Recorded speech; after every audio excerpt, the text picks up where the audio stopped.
Que voulez-vous? Louis le XVe, que Dieu nous a donné pour roi. The waking ceremony of the Duke of Anjou, by grace of God, King Louis XV, monarch of France and Navarre. And just an 11-year-old boy. N'est-ce pas une bien lourde tâche à laquelle je suis appelé? Souvenez-vous, votre bisaïeul vous a prédit que vous serez le plus grand roi du monde. Qu'advient-il de celui qui faillit, monseigneur? Suivez en tout l'exemple du grand roi, Louis XIV. Et vous aurez la même gloire. Louis will reign for 58 years, but his whole life will be lived in the shadow of another man's glory. His predecessor, Louis XIV.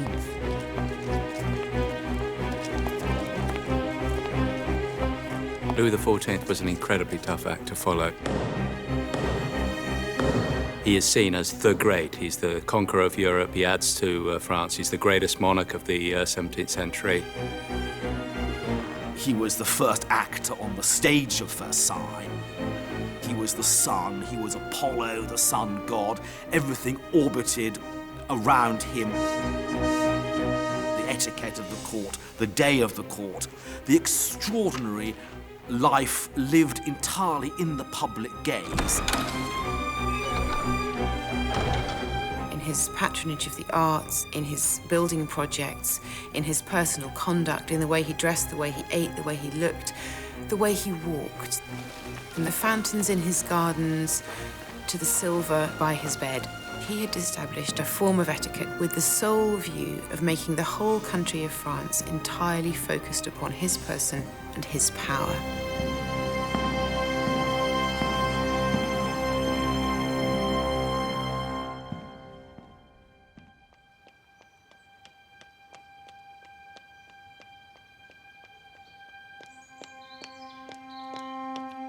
Louis XV never expected to be king, but both his father and grandfather died before they could reach the throne. Louis XV loses his parents and his grandparents when he's 2 years old. He's an orphan brought up by people that he doesn't know very well, some of whom are probably fairly terrifying as courtiers. He's a sickly child very early on.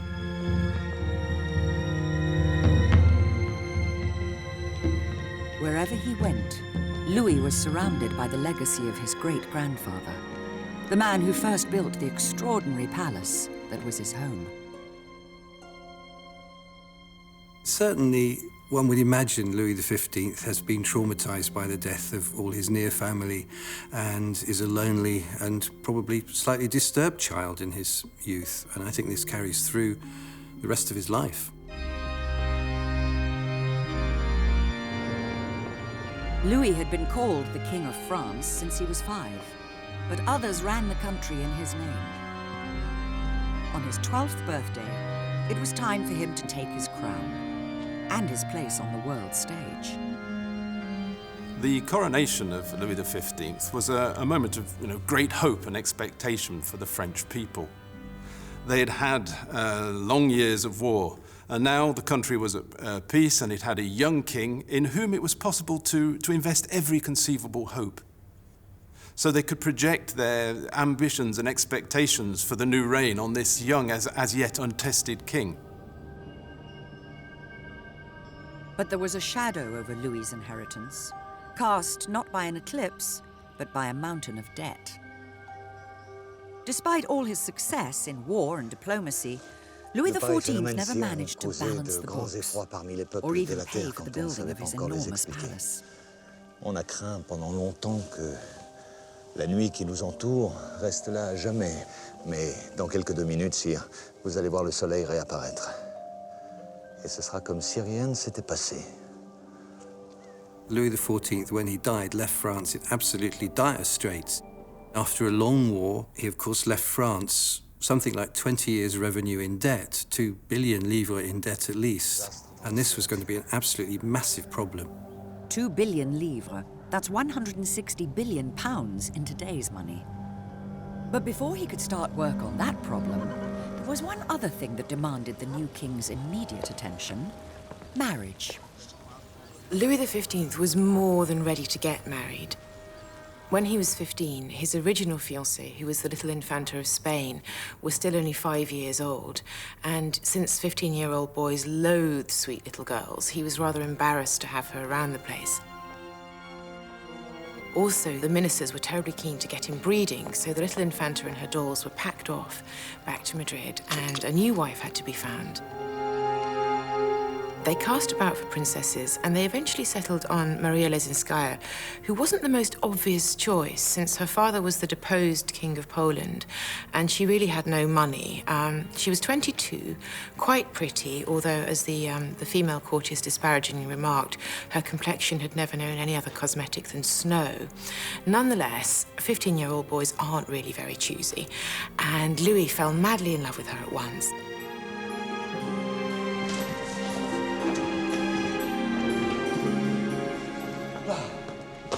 La reine plaît infiniment à Sa Majesté. Notre roi l'a honorée 7 fois. Royal sex lives were public property, and Louis was much discussed in the corridors of Versailles, if not always believed. 7 sacrements pour la première nuit, je n'en crois rien du tout. D'ailleurs, les rois trompent toujours leur peuple. Vous voyez, une ingénue peut parfois tromper son monde.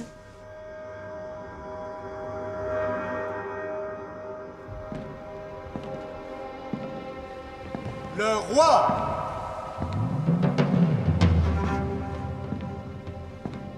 Louis was now a husband, but he had yet to truly become a ruler.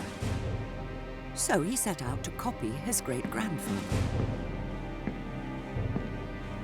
Louis XIV had begun his reign by becoming his own prime minister.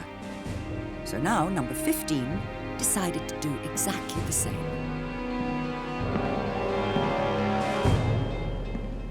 It would have been very simple for Louis XV to choose a prime minister, which would have been a much better solution for him, because he could have then had someone picked and appointed for the job. Il est temps que je prenne moi-même le gouvernement de mon État et que je me donne tout entier à l'amour que je dois à mes peuples. Aussi, ai-je jugé nécessaire de supprimer et d'éteindre les fonctions de Premier ministre. Je veux suivre en tout l'exemple de Feu le Roi, mon bisaïeul.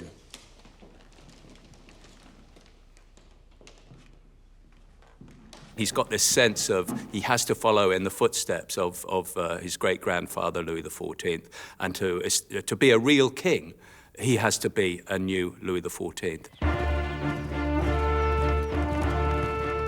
Louis was living just like his great-grandfather, ruling as an absolute monarch, enjoying the hunting in the forests around Versailles, and soon fulfilling the first and most important of all his royal roles, fathering an heir. Mon fils! Un fils.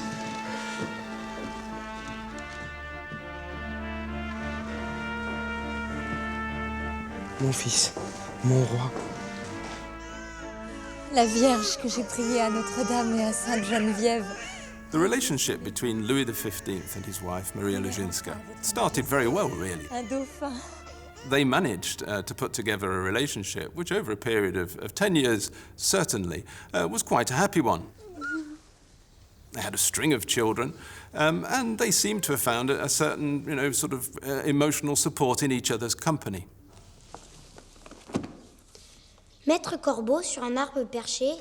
More children followed at regular intervals over the next 10 happy years. 8 girls and 2 boys. Mes petites amours, mes petites torches, faites un baiser à votre père, là, sur la joue. Louis may have enjoyed being a father, but the Queen, after a decade of non-stop pregnancies, was fed up with it all. The Queen began to complain that she was either pregnant in bed or being brought to bed. Eventually, they had 10 children by the time Louis himself was 27. The Queen had really had enough, so she began to tell the King that he wasn't allowed to come into her bedroom on certain saints' days because she was a very pious woman. Gradually, the saints' days got more frequent and the saints themselves became increasingly obscure. Until finally, Louis lost his temper and asked Lebel, who was the concierge of Versailles, to bring him a woman, any woman. Louis only had to ask, and just about anything and anyone could be provided, and was. The king gradually got into the habit of first having dalliances with the court ladies and then full-blown affairs. Vous savez que j'ai une sœur, Louis? Louis began a life of carnal adventures that would turn him into one of history's greatest libertines. He was a great womanizer, but there was nothing unusual about that. French kings were expected to be womanizers. This was seen as a sign that they were virile and were going to produce an heir and were in fact acting in an aristocratic and masculine way. Indeed, within the aristocratic society that the king had been raised, the idea of marital fidelity was seen as laughable. Louis's first illicit amour was Louise Julie de Nesle, a beautiful young aristocrat and the eldest of 5 equally attractive sisters. Eh bien, ma sœur m'assaille de lettres depuis quelques mois, et elle ne rêve que d'une chose, me dit-elle, être ici, à Versailles, qu'elle appelle son Eldorado. What was interesting was that he then proceeded to take all the other sisters in her family as his mistresses too. And although it's slightly doubtful that he had an affair with the 4th, it's probable that he did. Qu'elle aimerait se coucher. Elle est juste à côté. Eh bien, faites-la entrer. Ma sœur? Il ne faudrait pas que proche du roi, il n'y gagne qu'un vilain refroidissement. It was rumoured that one of the sisters, the Duchesse de Châteauroux, would ask her other sister to come along and give matters a helping hand occasionally. Viens, ne prends pas froid.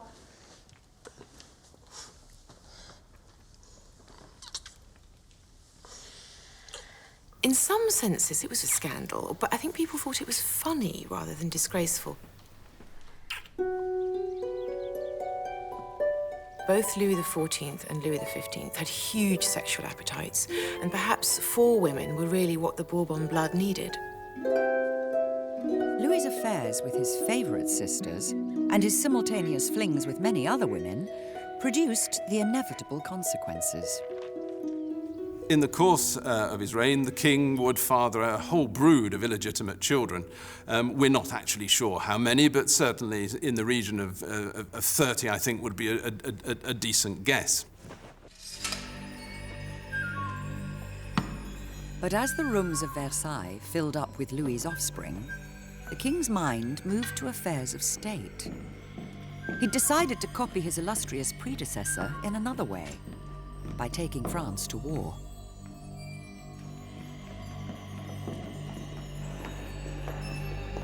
The decision of Louis XV to go to war in 1744 was hugely popular. This is what a king of France should do. He should be seen at the head of his armies, fighting and leading his troops. Louis's declaration of war against France's traditional enemies of Britain and Austria made him a hero on the streets. And so did his decision to lead his armies in person, accompanied, of course, by 2 of the de Nesle sisters. But war was to bring Louis his first brush with death. While he was at Metz, he fell terribly ill, and it was considered that he was going to die.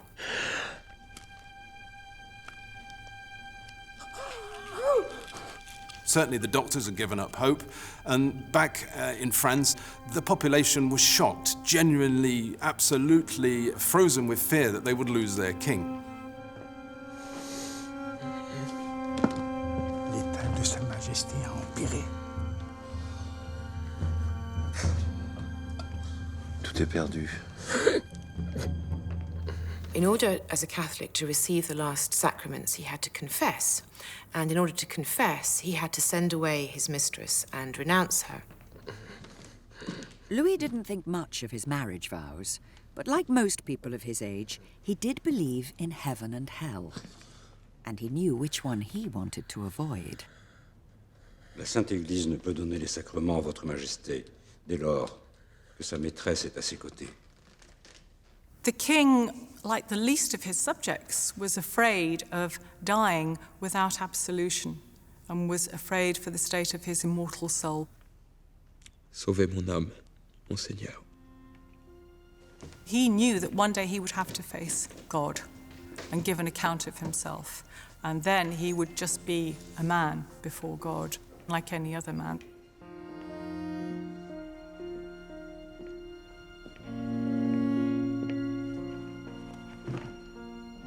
Il vous faut quitter cette ville immédiatement, madame.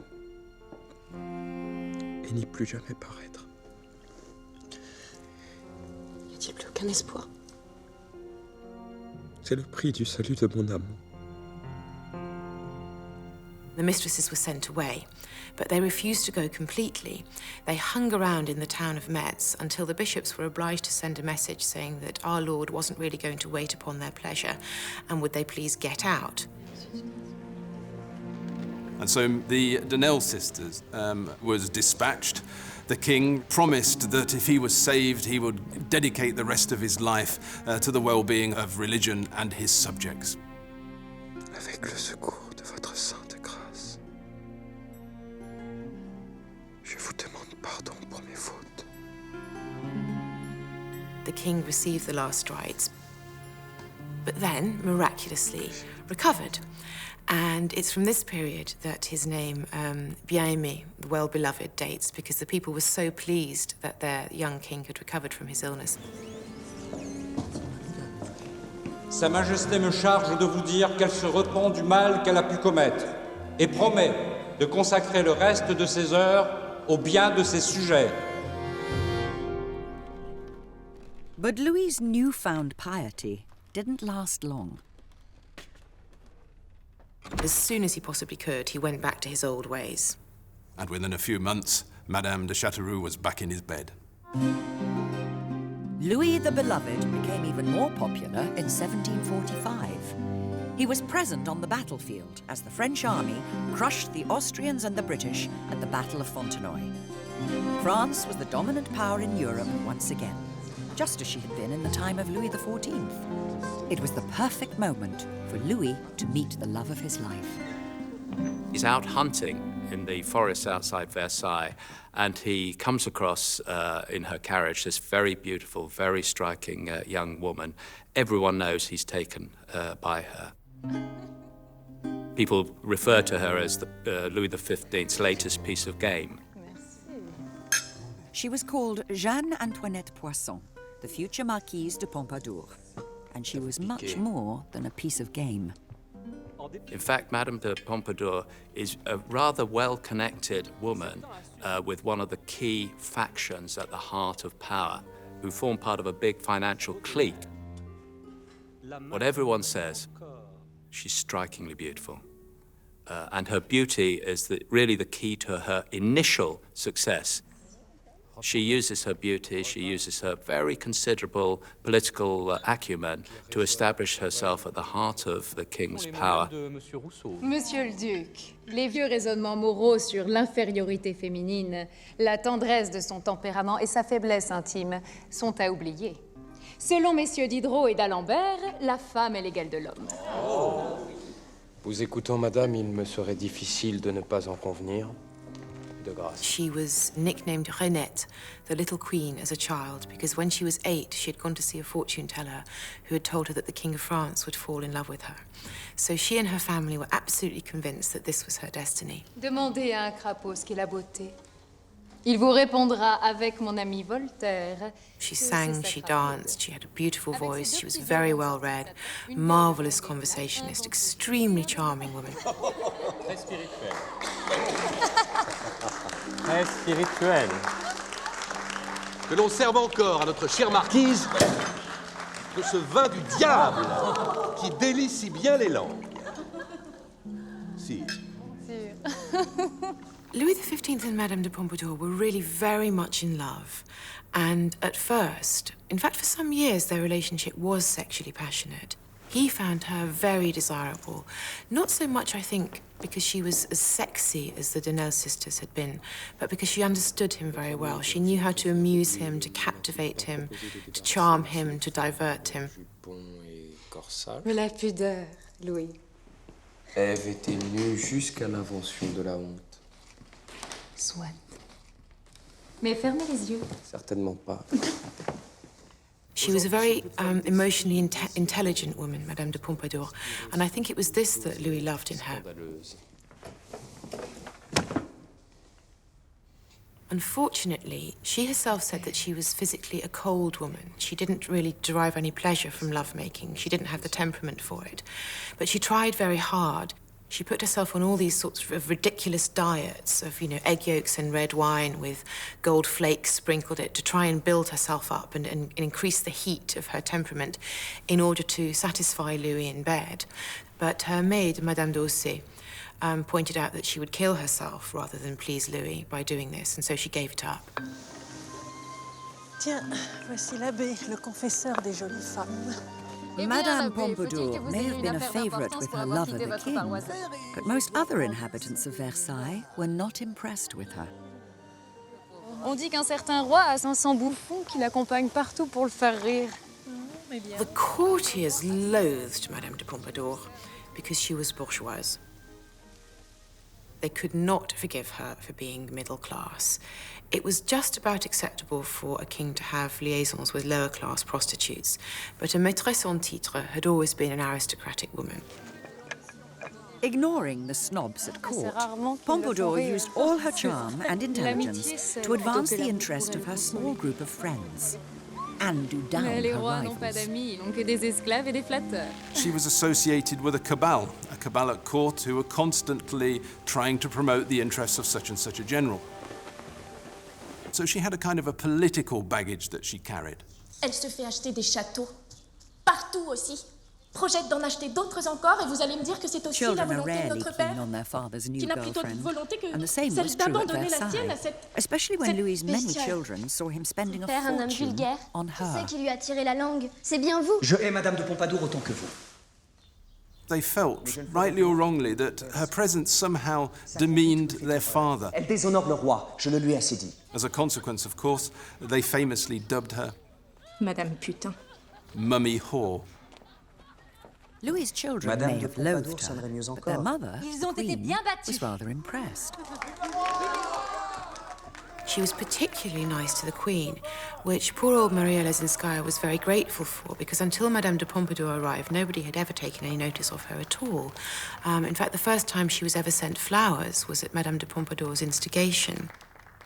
And although obviously the difference in their positions meant that they could never be anything like friends, the Queen was heard to say, if there must be a mistress, better that it is this one. Louis was victorious in war and lucky in love, and it made him grow overconfident. In a grand personal gesture, he agreed to a peace deal with Austria, one that handed back most of the territory his generals had just won for him. His ministers thought it was a terrible idea and told him La guerre so. leur a coûté cher. Ils ont payé sans rechigner les impôts que la guerre imposait. Ne croyez-vous pas qu'il serait juste de leur donner une explication? Des explications? Des explications. Le roi doit-il s'expliquer? The peace is not a very good peace for France because France gets absolutely nothing for it except enormous debts from its participation in the war. The French public, having dispensed millions of livres and lost countless men dead, could not understand why their king was giving up his conquests. As a result, school children and fishwives were said to be running around in Paris with the line, "You're as stupid as the peace." Just as Louis's popularity began to wane, his love affair with Madame Pompadour was also drawing to a close. His solution was a private harem in the town of Versailles, known as the Deer Park. When Louis XV and Madame de Pompadour ceased to have a sexual relationship, Louis XV didn't really want to replace her with another mistress. They got on too well for that. And from now on, his sexual appetite was catered for by a series of young women who were brought out from Paris, teenage nymphets, uneducated. Often they had no idea who their powerful lover was.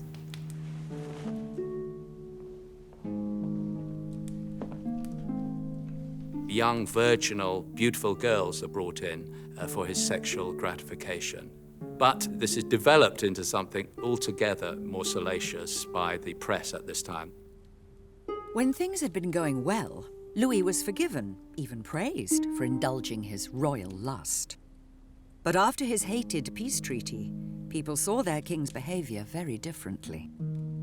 There's a sort of gutter press, effectively, which just amplifies this, makes him an absolute sexual debauchee of the worst imaginable kind.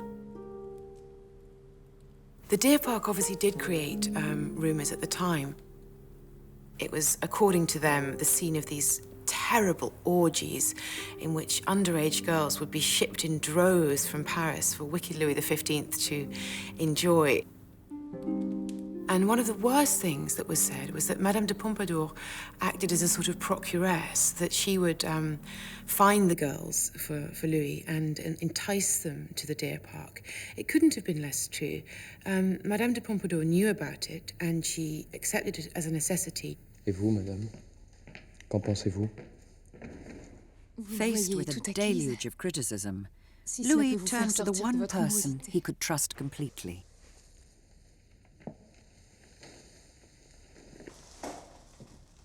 Pas de grand coucher ce soir. Je n'en peux plus. Il le faut bien pourtant. Ironically, the influence of Madame de Pompadour actually increases as she stops sharing the king's bed. She grew more important to him because she was his friend. She was one of the few people, almost the only person, that he could actually trust at court. You have to remember that the court is a place of intrigue and masks and pretense, and nobody tells the truth to the king. So he really needed her. He needed her in his life as his friend. As the top power broker in Versailles, Pompadour was drawn more and more into the business of government. Madame de Pompadour's excursion into politics is not something that would make a feminist proud. She was a clever woman, but she really didn't understand politics. Pour la Lorraine, n'ayez pas d'inquiétude. Dès que le père de notre reine sera décédé, elle sera définitivement... Louis very foolishly entrusted her as a go-between with the Austrian ambassador. And Madame de Pompadour was so proud of herself, being given this important role. She took it terribly seriously, was very excited, and she was completely manipulated by the ambassador. Et pour ce qui fut l'objet de notre dernier entretien... J'y travaille, mon cher ami. Et je travaille le roi en ce sens. Louis's peace with Austria was unpopular, but his decision to allow Madame Pompadour to secure an actual alliance with the old enemy was downright detested. Madame de Pompadour certainly is in favour of an alliance with Austria. So it's an absolute shock to courtiers, many of whom have long-term loyalties and no doubt family connections, to find that France is now allied with a traditional enemy. Criticism of Louis and Pompadour became even more lurid, and it reached every corner of Versailles. They would accuse her of sexual diseases. They would accuse her of procuring young girls for the king. They would say anything they wanted. There were secret pamphlets, secret poems, extremely rude poems about her physique and her body. Poems would be left in Versailles by court officials, perhaps even members of his family. J'annonce à votre majesté de la part de Dieu qu'il faut absolument renvoyer Madame de Pompadour au plus tôt. Autrement, sa main vengeresse va s'étendre sur votre royaume et punir vos sujets de la faiblesse de leur souverain. Some of the secret notes even threatened the king with death. One of the most famous of these contained the phrase, "Wake up, or stir yourselves, the sons of Ravaillac," which was a direct reference to the man who had assassinated Henry IV in 1610. And so for the first time we start to see references in these pamphlets to calls for the killing of the king. Que dit-on de moi? On dit du roi qu'il est endormi dans la volupté, que le nombre de ses maîtresses lui dissimule la vue de ses peuples, que vos courtisans sont corrompus et que vos ministres sont méchants et imbéciles.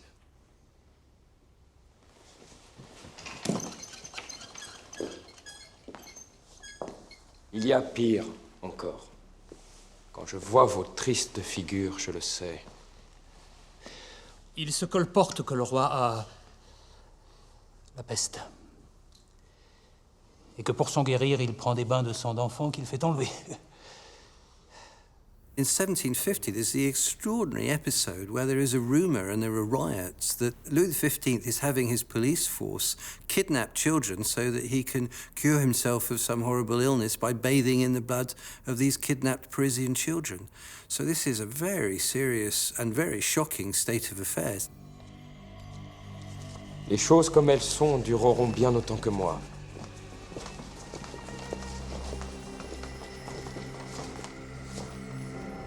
Réveillez-vous, man de Ravaillac. Louis's one-man diplomacy was supposed to bring peace to Europe, but instead, in 1756, he joined his new ally, Austria, in a war against Britain and Prussia.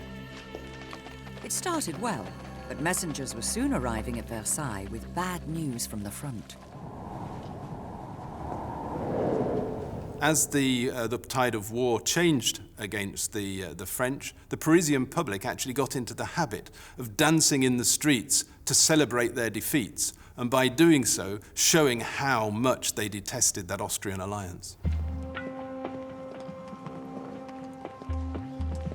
The war was not going well for Louis or for France, and public frustration with the king took a dangerous turn. Merci.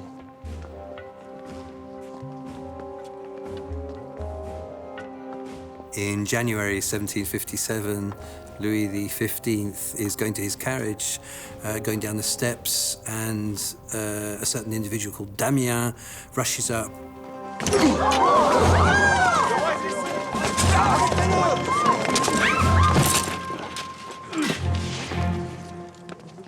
And then he feels blood, and he says, "I've been hit, that's the man that did it." Monsieur le Dauphin! Qu'on arrête cet homme.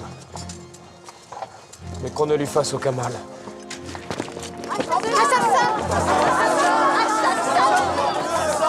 Damiens is immediately arrested, tortured on his feet by the Chancellor, although Louis XV did not want him to be tortured, to see whether he had any accomplices and whether the knife was in fact a poisoned knife, which is the great fear that they have at the time. Mais si j'avais voulu le tuer, j'en étais le maître! Je n'ai voulu que l'avertir. Ma lame n'était pas empoisonnée. As far as we can see, he seems to be a nobody. He's a Lee Harvey Oswald figure, if you like. But what makes people suspicious is that he's a nobody connected to some quite important somebodies. He's worked as a servant for a number of members of the Paris Parlement. People never quite are certain whether he is not part of a sort of wave of hostility towards Louis XV. Louis took this amateurish attempt on his life very badly. Although his doctors promised a full recovery, he was convinced this was the end of him. Je vous laisse un royaume bien troublé.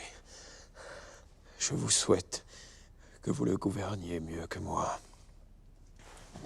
It's a flesh wound, the mildest of cuts, effectively, but it has a disproportionate effect on Louis XV. He goes into a very deep depression after this because he feels that, he has become, instead of the well-beloved, he's become the well-hated. Je meurs. Vos médecins, Louis, disent qu'il n'y a point à s'inquiéter. Je meurs et je le sais bien. Que l'on fasse venir l'abbé Rochecourt pour qu'il me donne l'absolution. Vous en connaissez le prix, Louis. Je vais paraître au tribunal de Dieu, madame. Rather amusingly, an old marshal comes along and asks him to cough, spit and piss, and he says, "Well, you're okay. Okay, my lad. There's nothing important being touched."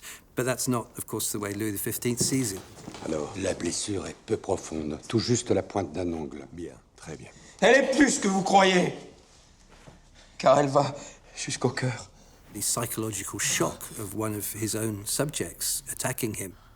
This situation is the culmination of his lack of virtue, and so he's bound to feel that it's his own fault, he's bound to feel guilty, and it's bound to give rise to a great deal of self-questioning. Hearing the grim details of the punishment planned for his would-be assassin did nothing to improve Louis's mood. Mené et conduit dans le dit tombeau à la place de grève. Et, sur un échafaud qui sera dressé, tenaillé aux mamelles, bras, cuisses et gras de jambes. He's going to pay for this very, very dearly in that he's not merely going to be executed. He's going to be put to death in the most horrible way that can be devised by judicial cruelty. Sa main droite tenant en micelle le couteau dont il a commis le dit parricide, brûlé de feu de soufre. He's executed in the most extraordinarily gory way on the Place de Grève in Paris, sort of strapped down to the wheel, and the executioner goes around breaking most bones in his body with an iron bar. He is burnt with tongs, and his flesh is knowingly pulled away from his body. And it goes on and on and on. But at the end of it, 4 horses are attached to each of his limbs, and they're encouraged to sort of, gallop off in different directions, pulling his body to pieces. Well, they do that, and it's not working, so the executioner goes back and he starts hacking at various pieces, so effectively he can be pulled to pieces. Damiens stays alive and conscious for much of this operation. He finally dies after 4 hours of absolute torment, which is going to disgust people by its reports. Assez! Taisez-vous. Louis had had nothing to do with the grisly execution, but accounts of it stained his reputation right across Europe. It gives the reign of Louis XV this incredibly ghastly, sort of backward sort of feeling to it. Although his physical suffering was nothing compared to that meted out to Damiens, Louis's mental stability was badly shaken by the affair. His closest aides described him as troubled and depressed. For a monarch who takes being a king extremely seriously, this is a big thing. And all the court talk about over the next couple of years is this depression, this sort of melancholic vein to Louis XV. Seigneur, je crie vers vous du fond de l'abîme, que mes cris parviennent jusqu'à vous. To make matters worse, the conflict with Britain was proving to be disastrous. By the end of what's called the 7 Years' War, the French were driven out of Canada, India, and much of the Caribbean. The British, largely because of their navy, were able completely to turn the tables on France.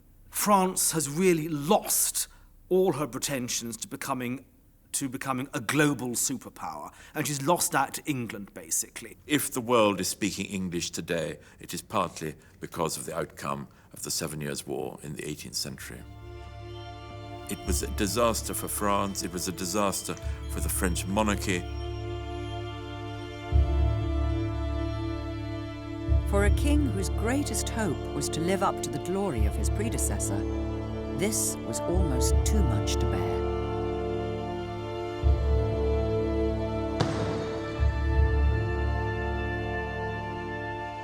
Vous connaissez mon amour et mon respect, mais ne me sera-t-il jamais permis de rien faire sans qu'on vous rappelle à moi?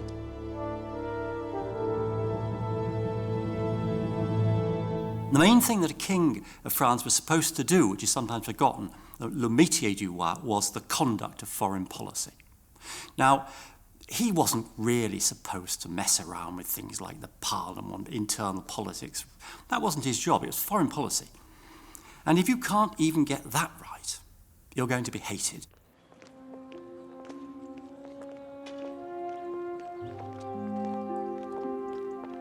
Badly shaken by the assassination attempt and widely blamed for each fresh military disaster, Louis hid himself away at Versailles. The 7 Years' War was undoubtedly the nadir for Louis XV.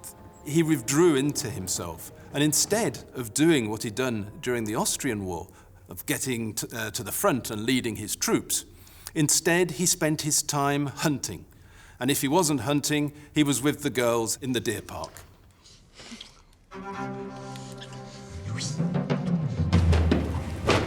Louis may have lost a war, but he was still the absolute ruler of France. And when the criticism of him became too much to bear, he came up with a suitably absolutist response. Even the first encyclopedia in the French language, one of the great intellectual achievements of the age, went onto the bonfire. Unfortunately, Louis XV was by nature suspicious of anything that he saw as unorthodox, and as a consequence, he just didn't associate himself with this great outpouring of French culture and knowledge. Louis was still close to Madame Pompadour, who tried to change his mind. At a dinner party one evening in Versailles, a duke said, "What is gunpowder made of?" And Madame de Pompadour seized the moment and said, "It's true, we don't know what gunpowder is. What a pity it is that your Majesty in his wisdom, you've banned the encyclopedia. Otherwise we could have looked in the encyclopedia and found out what gunpowder is constituted from." So they sent for a copy of the banned encyclopedia, which of course the king had in his private library, and they spent the rest of the evening reading articles in the encyclopedia, and he was of course very intrigued by this, and this was supposed to be one of the reasons why he had it reinstated. Getting Louis to rescind the ban on the encyclopedia was to be one of Madame Pompadour's last contributions to his life. In 1764, she contracted tuberculosis. Ce n'est rien, Louis. J'ai consulté vos médecins. Il n'y a rien qui doit vous alarmer.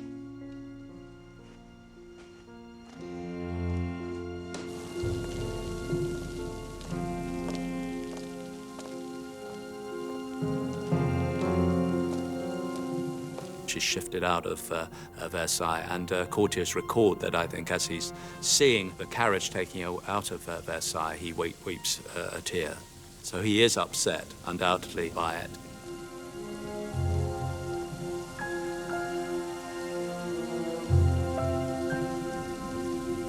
He stood on the balcony and he cried because he had lost the person he trusted the most in the world, and he felt very alone without her.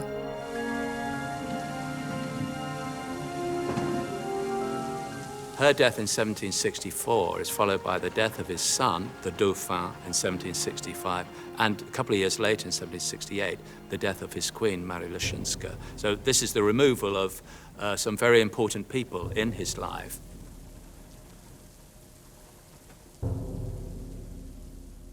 The deaths of these people who are close to him in the mid-1760s undoubtedly has a very big impact on him emotionally. The death of his closest confidant began the worst period of Louis's life. He spent days lost in introspection or deep in discussion with philosophers and astronomers. Croyez-vous que quelque part au-delà de cette voûte étoilée dont la vue nous enchante, puisse se trouver le séjour des êtres qui nous ont été chers? Le paradis, voulez-vous dire, si? Le paradis céleste, oui. Je ne peux vous répondre qu'en savant, sire. Parlez sans censure, monsieur. You can see that he did have a clear tendency towards some sort of depression. For the rest of his life, he remains withdrawn, somewhat depressive, and obsessed with death. Lorsqu'il plaira à Dieu de vous rappeler à lui, sire, ce sera pour vous ouvrir les portes de son paradis. Le paradis. Comme il nous plaît d'espérer le paradis.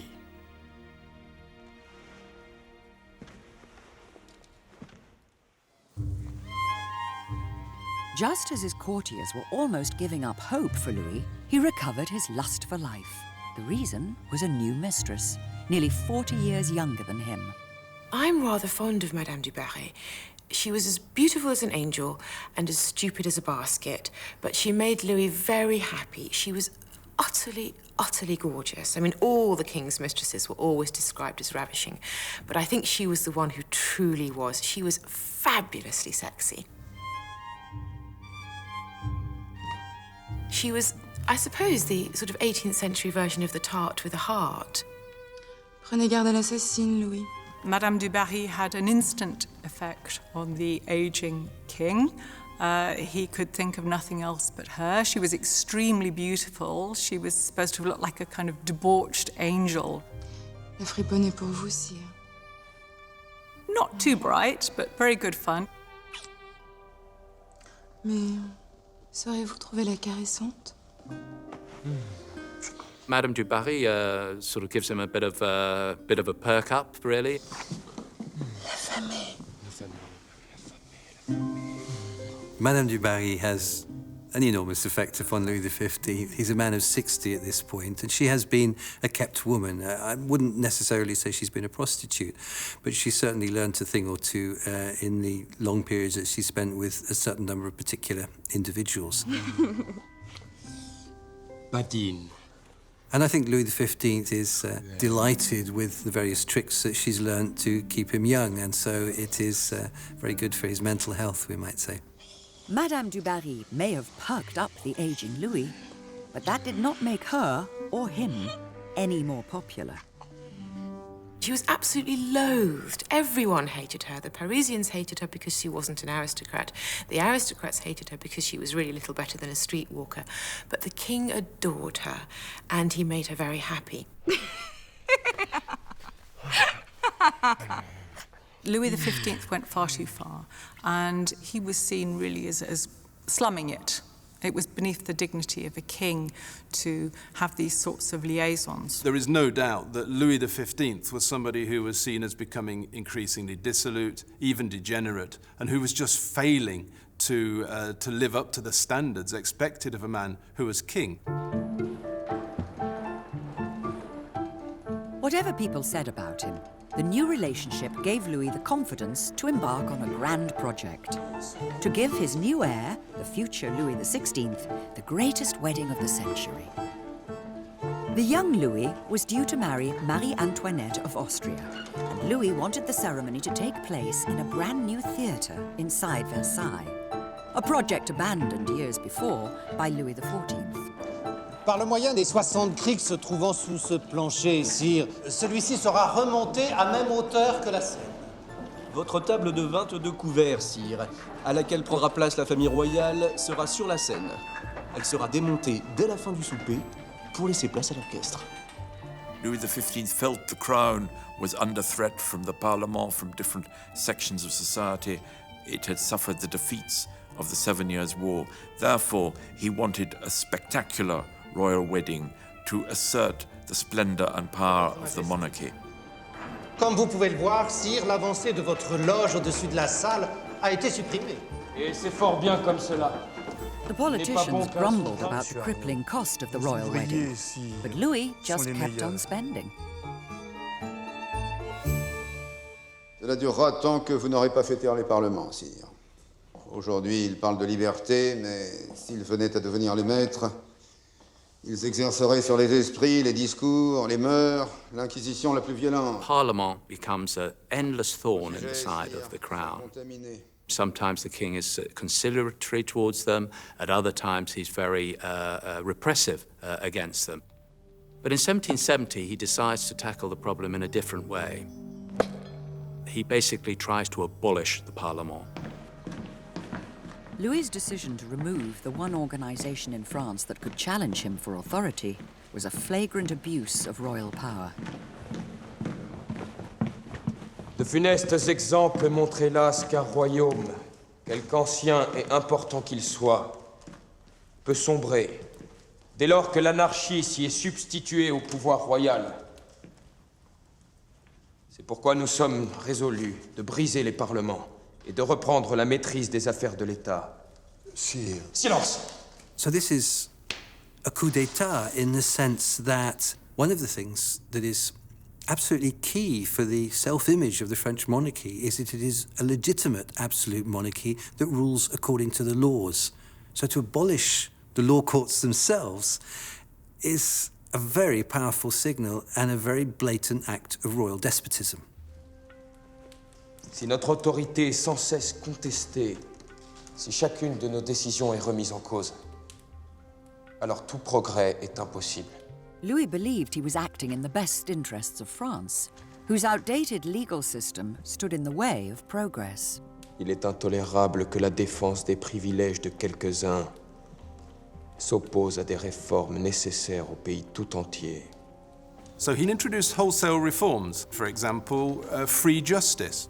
Also, the judges themselves were now to be appointed by the Crown for life, and they would no longer buy their position as judge, as had been the case before. So for many, including Voltaire, this was seen as an enlightened reform. Unfortunately for Louis XV, by silencing the Parlement, the king unleashed opposition on a scale that had not been seen for generations. Mais avec assez de gêne.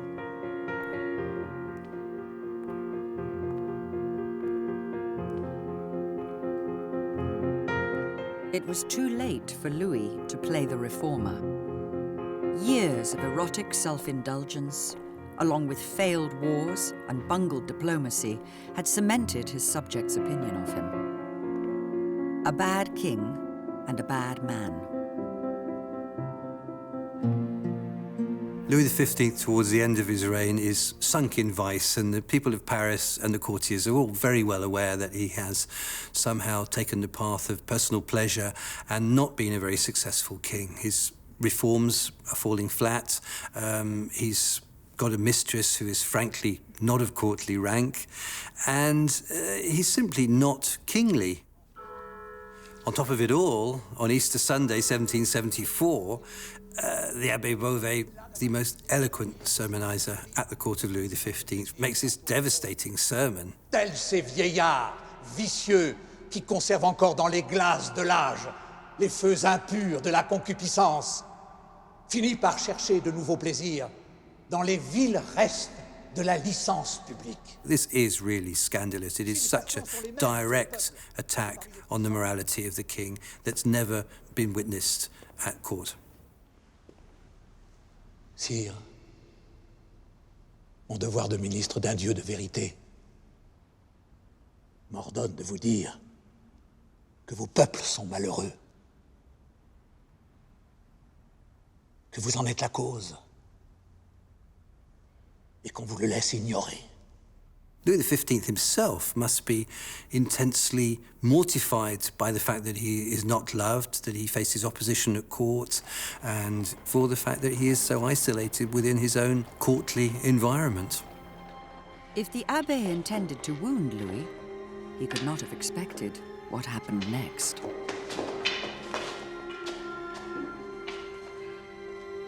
Weeks after this humiliating dressing down by the Abbé Beauvais at Easter, Louis XV falls ill.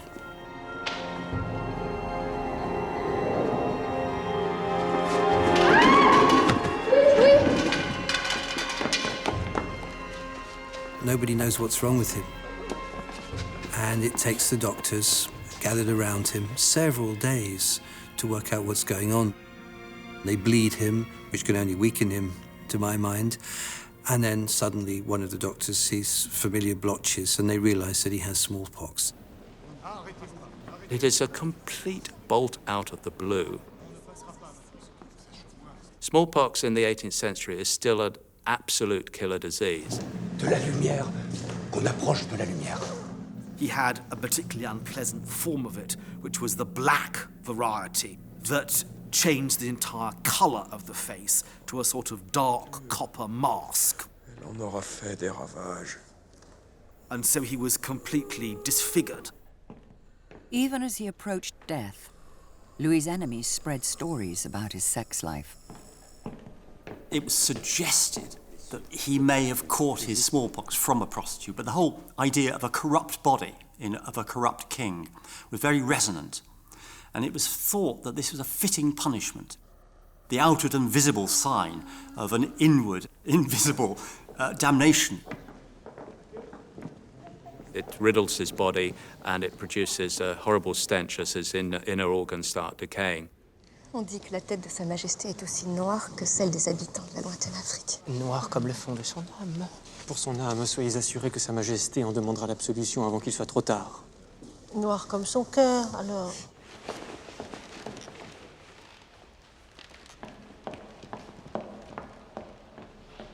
Underneath it all, he is very devout, and he goes into ultra-devout mode.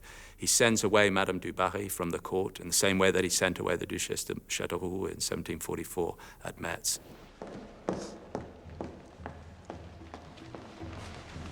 Sa Majesté ne veut pas recommencer le scandale de Metz. Once she had left, it was possible for him to receive the last rites of the church. And in his final hours, he made a great effort, I think, to die as a Christian. Messieurs, Le roi m'a chargé de vous dire qu'il demandait pardon à Dieu de l'avoir offensé et du scandale qu'il a donné à son peuple. Que si Dieu lui rend la santé, il s'occupera de faire pénitence, du soutien et du soulagement de ses peuples. J'aurais aimé avoir la force de le dire moi-même.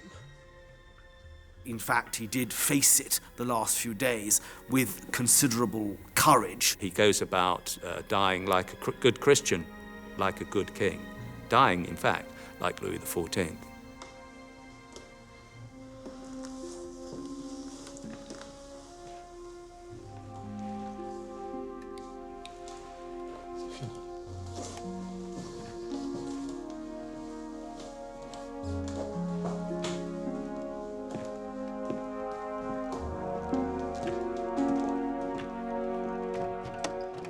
When the announcement came, no one seemed to care. Le roi est mort!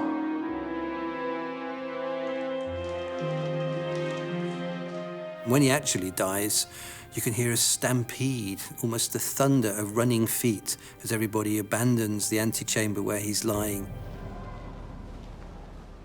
The death of every king, you have to have an autopsy, and the king's physician offers this to the ceremonial officers, and they don't want to know at all. They turn their back and run rather fast, clutching their noses as they do so, and the king is sealed into an iron coffin. Once the news of his death was known, there was great celebration. There was a general sense of relief that the man who had once been Louis the Well-Beloved had gone. The population had just lost any hope or confidence in their king, and indeed I think it's fair to say they'd fallen out of love with their king.